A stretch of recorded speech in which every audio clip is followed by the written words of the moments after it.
এই বন্যার পানি বিপদসীমার উপরে প্রবাহিত হচ্ছে। আমাদের গ্রামের মানুষ বাড়িঘরে থাকা দায় পড়েছে।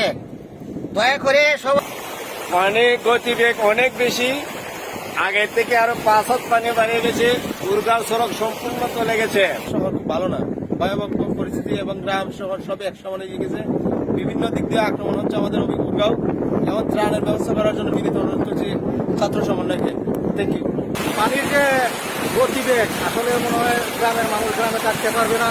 খুবই বিপজ্জনক অবস্থা। আল্লাহকে বলি, আল্লাহ আমাদের এই দুর্যোগের ব্যবস্থা থেকে আমাদেরকে উদ্ধার করো।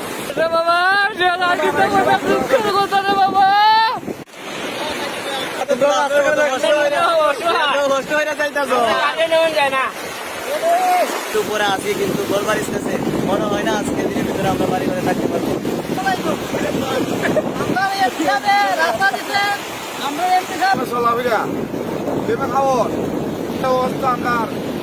গ্রামবাসী আর ভালো নেই। আমাদের দুদিনের বন্যার পানিতে বৃষ্টির কারণে আমাদের ঘরবাড়ি অনেক হয়ে গেছে। এই পানির যে অবস্থা, বাড়ি ঘর টাকা সম্ভব হইতো না। রাস্তা মাস্তা ভাঙ্গিয়া কেমন জল লাগিয়েছে আমার দেশও শেষ, একবার কি হয়ে শেষ।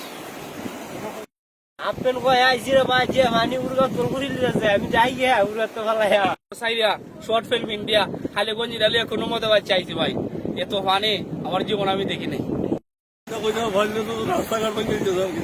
বাড়ি ঘর চলে যেতেছে, আমরা ওখানে কই যাইবো, কই আশ্রয় লইবো, আমরা কোনো উপায় মুক্তি মিলে না। এখন কই যাইতাম আমরা? আপনারা গ্রামের কি অবস্থা? গ্রামের বাড়ি ঘর আসেনি না তলিয়ে গেছে? আমরা গ্রামের বাড়ি ঘর চাইছে, আমরা অন্য চলে গেছি। আমরা এখন মহাবিপদে আছি। আমাদের বিভাগ এখন খুব মহাসংকটে, বন্যায় মানুষের ঘর বাড়ি আতঙ্কে আছে, রাস্তাঘাট ডুবে গেছে। এখন মহাবিপদ আমাকে সরকার আকুল আবেদন আমাদেরকে দেখার জন্য আমি সরকারের কাছে অনুরোধ করতে চাচ্ছি। পানির যে ভয়াবহ অবস্থা, আমরা চলাফেরা যখন খুব অসুবিধা হয়ে দাঁড়াইছে। গাড়ি ঘোড়া তো সব বন্ধ, নৌকাও না আমরা এলাকার মধ্যে। গ্রামের গাড়ি লই আমার গাড়ি না। আমার রসকের জমি আমার পানির মাঝে ডুবে আছে, বুঝছি না। আরো 5 জায়গার আলি উড়ো আছে, সবকিছু আমার লস। এখন কিভাবে আবার জমি করি একমাত্র আল্লাহ পাকে জানে। ভাই, আমরা যে অবস্থায় দেখতেছি এই অবস্থা টাকার মতন আমরা শহরের বাইরে গিয়ে উঠতেছি।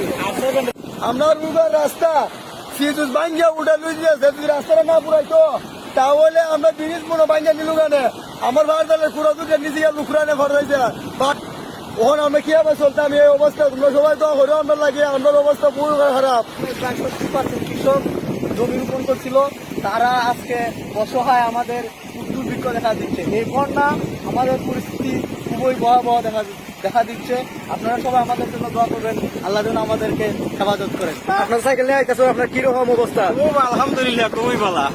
দেশের বিরুদ্ধে কিছু হইবানি পানির বিরুদ্ধে? আলহামদুলিল্লাহ, সব আল্লাহর পক্ষে। বাড়ি ঘুরে দেখা যেত না। আল্লাহ কাছে তো লাখ লাখ শুক্রিয়া দেয়, আল্লাহ যেন বাবা বাচ্চাকে আমরা রাখে। আমরা জায়গা পাইতে পালাইয়া